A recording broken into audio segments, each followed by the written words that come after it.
I froze in place, my fingers gripping the edge of my cotton skirt as laughter thundered around me. My cheeks burned hot with shock and shame, the humiliation cutting deep into my pride. Around me, the elite guests, dazzling in sequined gowns and tailored suits, pointed and jeered, their phones flashing like predatory vultures. Brandon, that arrogant rich kid with hair slicked back, yanked my skirt upward, bearing me to the entire room, his smirk stretching wide as he sneered, "Let's see what this plain little girl wears underneath." His words rang with cruel indifference, as if my dignity were nothing more than a plaything. Then Tessa, the influencer queen with 900,000 followers, live-streamed the moment, her voice dripping with venom. "Guys, check out today's maid outfit," she taunted. My knee shook, but I held my gaze, a quiet spark of defiance glowing beneath the surface. In that dizzying instant, with the room spinning and laughter roaring, no one could have guessed that within 45 seconds the venue's owner, my husband, would burst in and upend everything. Hey, if this story's gripping you, grab your phone, tap that like button, drop a comment about what hits you hardest, and subscribe. Your support keeps these stories alive. Come along with me as I navigate this journey. Back to the gala. It was a breathtaking spectacle in a grand Kensington Square mansion turned high society hotspot. Crystal chandeliers cast golden rays across the polished marble floors. The air thrummed with the clink of champagne flutes, the rustle of silk gowns, and the hum of self-important chatter. Fashion influencers, tech moguls, and old money heirs mingled in a lavish parade of wealth and status. Every glance felt like a silent contest. And there I stood plain in my midi skirt, flat black shoes, and simple braids like a shadow under a spotlight. I'd come as a part-time event assistant, my grad student stipend barely covering rent. My face was makeup-free, my presence quiet yet determined, and my hands steady as I handed out programs. To everyone else, I was an unwelcome intruder, a nobody who didn't belong, an easy target for their polished cruelty. As I wove through the crowd with my tray, a group of women in shimmering cocktail dresses blocked my path, their laughter sharp and deliberate. One brunette, adorned with a pearl headband and a venomous smile, snatched a program from my tray and let it flutter to the floor, mocking, "Oops, clumsy me." I heard her shout, loud enough to echo off the grand staircase, "Maybe you're better at sweeping than serving, huh?" Her friends burst into laughter as one of them kicked the program beneath a nearby table, forcing me to stoop and pick it up. The surrounding guests tittered, phones raised like weapons. My hands trembled as I retrieved the paper, but I rose with composure and met their stares calmly. "I'm here to help, not to be your entertainment," I said quietly but with conviction. The brunette flipped her hair, smirking. "Keep dreaming," she sneered, her friends snickering as I moved on, their contempt heavy on my shoulders. Then Tessa, 28, platinum bob, diamond choker screaming influencer, spotted me and leaned toward her clique, her voice slicing through the music. "Check her out, so plain," she declared. "That skirt? Total street vendor chic." Her friends laughed, manicured nails flashing as they ogled my simple outfit. Tessa whipped out her phone and started streaming. "Okay guys, rate this fashion disaster mood, right?" The comments exploded with laughing emojis and nasty jabs. My grip tightened on the program stack, knuckles whitening, but I kept walking, head held steady. A middle-aged Veronica Lang caught my gaze and offered a condescending smirk. "Honey, next time borrow something decent," she cooed. I stopped and looked her in the eye. "I'm here to work, not to perform," I replied, voice low but unshakable. A few guests blinked in surprise, but Tessa just rolled her eyes and kept filming. During the cocktail hour rush, a man in a sleek tuxedo approached as I refilled a tray of canapés. He leaned in, whiskey-scented breath brushing my ear. "You know they hire people like you, so we don't have to look at you," he sneered, entitlement glittering in his eyes. The guests around him laughed and applauded his cruelty. "Stick to the kitchen next time," he added, waving me away like I was nothing more than a servant. My tray wobbled, but I steadied it and met his gaze. "I'm here to do my job," I said, my voice firm. I replied softly but with purpose. He laughed and turned back to his friends, yet a few nearby guests shifted uneasily, their smiles fading as I passed, my braids swaying and my dignity still intact despite the sting. Brandon, that 27-year-old trust fund kid, swaggered over, his Rolex catching the light, a predatory grin on his face and his friends trailing behind like wolves. "What's this, Tessa?" he called out. The help trying to blend in, she answered, loud enough for half the room to chuckle. He circled me, mocking every step, his voice booming, that face, that dress, aren't you even trying? Laughter rolled through the crowd like cold water, and my cheeks flushed. My tray of programs trembled in my hands, but I kept my shoulders squared. What I wear matters less than how I treat people, I said, each word calm and deliberate, dropping like a stone into still water. For a moment, the room hushed, some guests even nodded, impressed by my composure. But Brandon threw his head back and jeered, "Oh please, spare us the sermon," his tone dripping with scorn as his friends egged him on. By the grand staircase, a cluster of influencers lifted their phones, filming me as I carried drinks.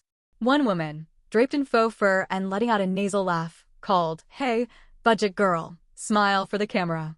She zoomed in, and her followers flooded the chat with mocking emojis. "That skirt? Total thrift store clearance," she declared over the music, and the crowd laughed, some even flashing their lights in my face. My steps wavered, a glass wobbling on my tray, but I righted it and kept my gaze forward. "I'm here to work, not to pose," I said, my voice low but unwavering amid the jeers. Unfazed, she tossed a cocktail napkin at my feet. "Clean that up too," she cackled with her friends. I bent to retrieve the napkin, my hands steady though my breath caught, a small crack in my calm. Before I could move on, a man in a velvet jacket, hair slicked with gel, stepped into my path, holding a glass of red wine. "You're ruining the aesthetic," he snapped, his eyes raking over my plain skirt. "Why don't you scurry back to the staff room?" he taunted as he let a few drops of wine splash onto my shoes, drawing gasps and laughter from the crowd. "There, you match now," he smirked. My tray wobbled under his gaze, but I looked him in the eye and said evenly, "My job isn't for your amusement." I spoke softly but with sharp intent. He laughed, yet a few guests hesitated in their mirth as I stepped around him, my braids swinging and my resolve unshaken. In an instant, the cruelty escalated. Brandon, emboldened by the laughter, closed in, his hand striking out like a serpent. Before I could react, he yanked my skirt upward, exposing me to the flashing cameras and cackling crowd. "Let's see what bargain basement style looks like underneath," he jeered, his smirk wide and eyes gleaming with cruel delight. The room erupted, phones rose in a sea of glowing screens, capturing every humiliating second. My hands flew to the fabric, pulling it down, my body trembling, breath catching in my throat like a trapped bird. Tessa, still live streaming, leaned in, voice vicious. "Don't dress like that if you can't handle the attention, sweetheart." Her words cut deep as laughter crashed over me like a tidal wave, drowning out the music. My knees buckled for a heartbeat, but I didn't run or cry. I stood my ground, face burning, hands shaking, yet my eyes fierce, a quiet storm brewing beneath the calm.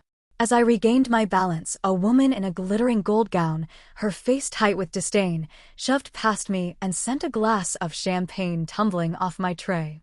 Bubbles splashed across my chest, soaking my blouse and drawing fresh waves of laughter. "Look at that. She can't even carry a tray," the woman crowed, her voice loud and merciless. "Maybe you're more suited to mopping floors than waiting tables." The crowd roared, some clapping as they filmed. My soaked blouse clung to my skin, hands still trembling, but I gripped the tray firmly and narrowed my gaze.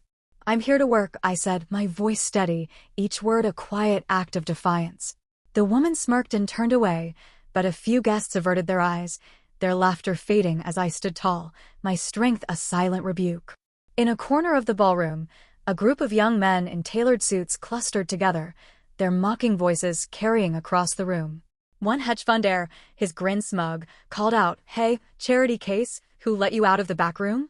He flung a shrimp cocktail at me, sauce splattering across my skirt as his friends cheered. "That's an improvement," he shouted, his laugh harsh and grating. The nearby crowd joined in, their amusement washing over me like icy water. My hands clenched the tray, it slipping for a moment before I caught it. I met his gaze. "Your aim needs work," I said, my voice low and sharp, cutting through the laughter. His grin wavered, but his friends kept jeering as I stepped away, my skirt a canvas of stains and my resolve unbroken.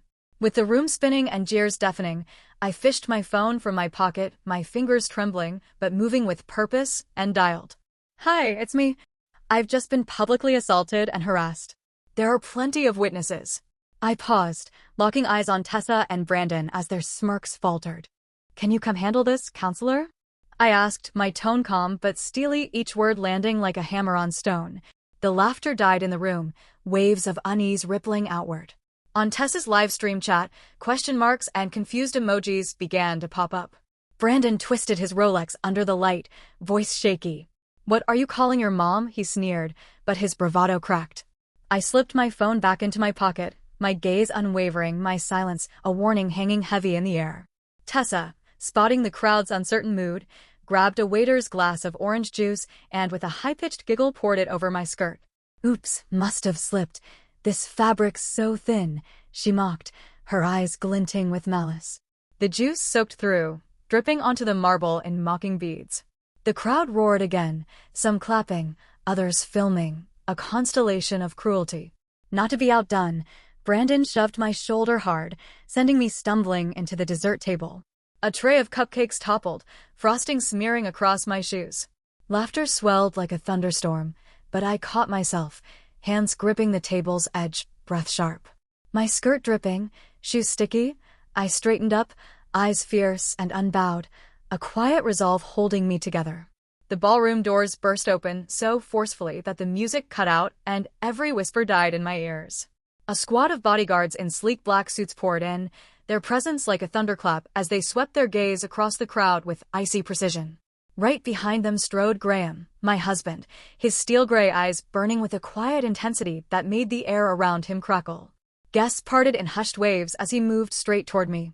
He knelt beside me, hands gentle as he helped me to my feet, using his handkerchief to dab the juice stains from my skirt with such care it took my breath away. The entire room seemed to hold its breath, phones dropped, laughter died.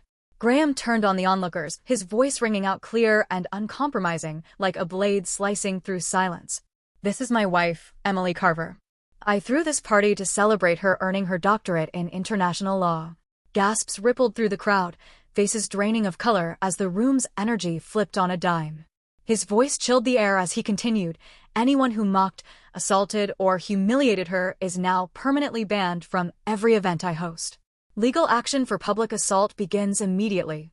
As he spoke, I caught a glimpse of Tessa in that sapphire gown, the same one who'd flung the napkin frozen in place as her phone slipped from her hand and clattered to the marble. "I didn't mean it," she squeaked, panic flooding her eyes. I met her gaze, braid gently swaying, and said softly but firmly, "Intentions don't erase actions." Her face crumpled, and the bodyguards closed in around her clique like a silent verdict. Around us, guests murmured in disbelief, their respect for me blooming in the stunned hush, my words a spark that turned their cruelty into accountability. Brandon and Chloe sank to their knees, their faces ashen, voices cracking with desperation. "Please, we didn't know," Brandon begged, his Rolex flashing as his hands shook, swagger evaporated. "Don't ruin us," Chloe whimpered, kneeling over her fallen phone as her live stream kept rolling. I stood tall beside Graham, my skirt stained, shoes smeared with frosting, but my posture regal and my eyes steady, an ember of quiet fire glowing within me. I didn't gloat or grin, I just looked at them, letting my silence speak louder than their pleas. The bodyguards then escorted Brandon, Chloe, and their entourage out, the crowd parting like the sea where uproarious laughter had once reigned. There was only a heavy, stunned silence. Moments later, a kindly elderly man in a tweed suit, one of the philanthropists who'd watched in silence, approached me, hands clasped. "Your composure is a lesson in dignity," he said quietly, eyes earnest. I should have spoken up. I nodded, folding my hands neatly in front of me, a faint but genuine smile on my lips. "It's never too late to stand up," I said softly yet firmly, each word a quiet challenge. He gave a slow nod and stepped back, thoughtful, as my presence began to shift the gala's narrative, my strength igniting change even in those who'd stood by. The atmosphere trembled, cruelty melting into awe and then shame as reality settled over the room. A woman in a velvet dress, who'd mocked my skirt, approached, eyes downcast and voice small. "I'm so sorry," she stammered, twisting her fingers nervously. "I didn't know who you were." I nodded, braids swaying lightly, expression neutral. "It's done," I replied, soft but final, drawing a line in the sand. One by one, others followed with fumbling apologies, cheeks flushed with regret. A young tech founder deleted his video, hands shaking as he muttered, "I shouldn't have." I said nothing, simply smoothing my skirt with deliberate care, my dignity a shield that needed no words. Graham stood by me, his quiet presence a fortress, eyes never leaving mine in silent support. Minutes after Graham's announcement, a young waiter, overlooked during the chaos, stepped forward holding a business card I'd dropped. "You dropped this," he said softly, eyes wide with respect. The card read, "Emily Carver, doctorate candidate, international law, its Royal Institute of Law seal catching the light." I took it, fingers brushing the edge, and offered a faint, warm smile. "Thank you," I said, slipping it back into my pocket. The waiter straightened, as though my presence had lifted him. Around us, guests murmured, the card's significance dawning as proof of my truth, now a spotlight amplifying Graham's revelation.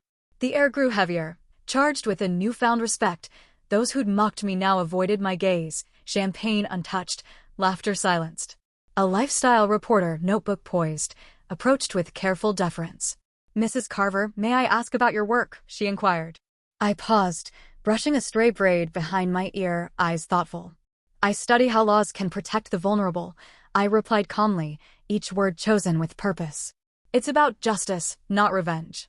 I watched the reporter nod, her pen racing across the page, genuine respect replacing any earlier snark. My words hovered in the charged air, a testament to the quiet strength I'd shown.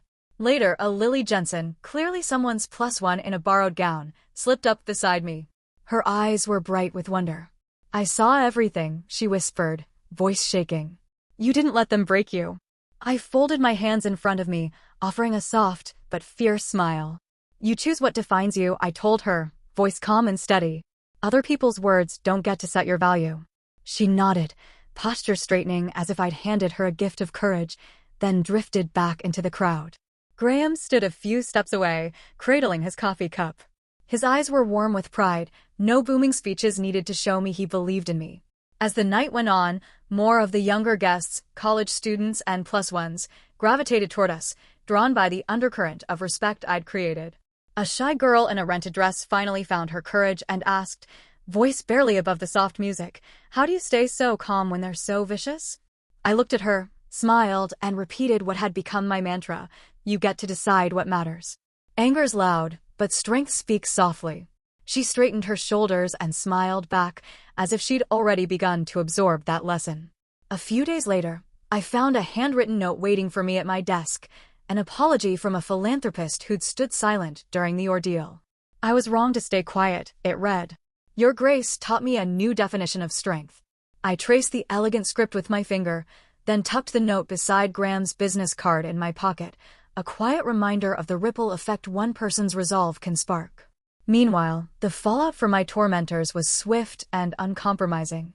Tess's mocking live stream backfired spectacularly, her followers revolted, brand deals vanished, and a major fashion house dropped her as an ambassador. Brandon's family business, entangled with Graham's investments, came under fire. His father was ousted from the board, their clout evaporating overnight. Even the woman in the sequin gown who sneered at my skirt found her social invitations rescinded, her glittering circle shrinking fast. None of them needed my retaliation. My silence and steadfastness had already spoken the loudest. I let the truth do the talking, writing the balance so precisely there was no room for doubt. I didn't linger on the Gala's fallout. I slipped back into my quiet life of research, classes, and that part-time event agency job. My coworkers never heard a whisper about what happened. They just saw the woman who always arrived early, kept every schedule down to the second, and never cracked under pressure. Yet something in me had changed subtly, undeniably. I carried myself with more confidence and met people's eyes with a steadiness that felt as though I'd reclaimed a piece of myself. One afternoon, a chatty colleague, bright earrings and all, paused while we sorted invitations and said, "You've seemed so strong lately." I smiled privately, hands steady, my heart unexpectedly lighter. A week later, I was back at that same grand venue, but this time as a volunteer at a charity event for underprivileged students. I wove through the crowd in my simple skirt, flat shoes, and neat braid. A girl of about 14 slipped up beside me, gripping a program like it was a lifeline. "Are you the one from the Gala?" she asked, shy but eager. I gave her a warm, steady smile. "Keep studying," I told her gently but firmly. "You're exactly enough just as you are." Her face lit up and she straightened, as if I'd lifted a weight she'd carried for too long. Graham watched from nearby, coffee cup cradled in his hands, pride soft in his eyes. He didn't interrupt, he simply let me shine, my quiet grace filling the room with a gentle light. News of that night spilled beyond the mansion's gilded walls into the capital's culture. The Kensington Post ran a feature headline, "The Doctorate Candidate Who Humbled Kensington Square's Elite," praising my poise, intellect, and unshakable calm. Clips of Graham's entrance replayed like a rallying cry for basic decency. Community groups invited me to speak, and I accepted a handful. My talks were straightforward but impactful, my message unwavering. Dignity isn't bought, it's lived. I stood before those audiences, voice steady, reminding them that real power doesn't need to roar or glitter, it simply needs to stand. Still, my past flickers through in quiet moments, like shadows drifting across a passing cloud, reminding me of how far I've come. A silver locket hangs around my neck, almost always closed, but inside rests a photo of me as a child, standing with my parents. Their faces may have been stern, but I always felt their pride, and I learned early on to carry their expectations lightly. Sometimes I trace the worn edges with my fingertips before tucking it back beneath my blouse, a quiet reminder of where I come from. I still remember one cutting line from the Gala, "You're nothing without a name." It made me pause, fingers frozen on my braid, eyes drifting inward as I weighed their insult. People don't know about my family's resources or the disciplined upbringing that forged my resilience. They don't hear about the choices I made to live simply. But I don't need to tell them. My actions, my strength, and my grace speak louder than any title or fortune ever could. The mansion feels transformed now. Its chandeliers glow softer, the marble floors seem warmer, and guests talk about me in hushed, respectful tones. The staff has tightened the conduct rules. Their tolerance for cruelty is gone. New events bring new faces, some inspired by my example, whose outfits are simpler, whose smiles are braver, whose presence echoes my own. I never chased the spotlight or craved applause. I just kept working, kept studying, and kept showing up. My plain skirt became more than clothing. It stood for something bigger, resilience, truth, the unshakable power of standing tall. It's remarkable how one moment can rewrite everything. How one woman in a simple skirt can weather a storm of cruelty and leave the room in stunned silence. How the loudest mockers end up humbled by a truth they never saw coming. I didn't need their fear or their regret. I only needed to stand, speak, and let my grace shine. And shine it did, brighter than any chandelier, stronger than any storm. Where are you watching from? Drop a comment below and hit follow to walk with me through heartbreak, betrayal, and ultimately, healing.